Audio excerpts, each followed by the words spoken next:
he took somebody that I think I really need in my life.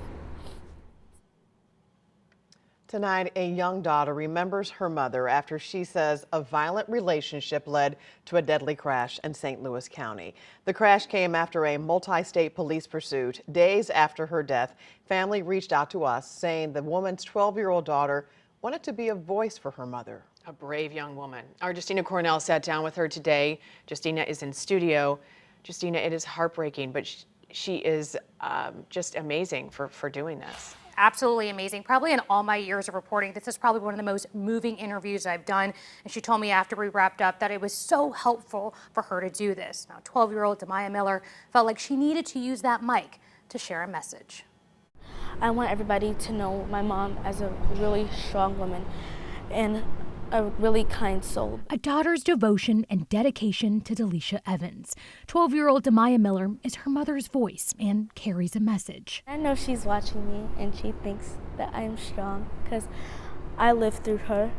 And if she's strong, I know I can be strong too. And that's what she showed days after her mom was killed in what she calls a domestic violence relationship. I believe he did more than just break her things, but I believed he physically abused her once or twice. The 7th grader and her 4-year-old sister were close with their mom.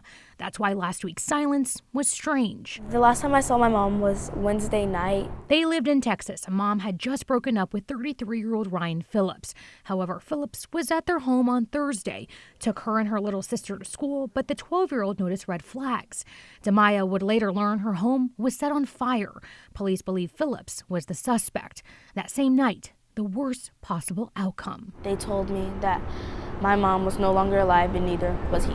Family reported Evans missing. Police identified the primary suspect as Phillips, who drove the two from Texas to their hometown of St. Louis. A police pursuit soon led to a car crash and an exchange of gunfire. I think that my mom was dead September 5th of 2024.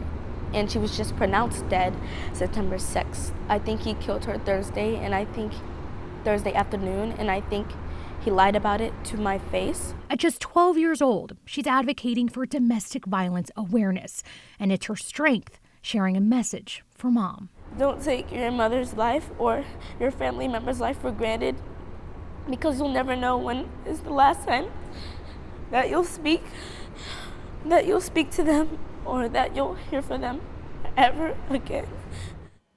Police say this is still an active investigation in its early stages, and the autopsies could determine cause of death. Demaya and her little sister will now live in St. Louis with their father. They lost everything after that fire. If you'd like to help, you can head to our website, case2k.com, and go to the section as seen on TV.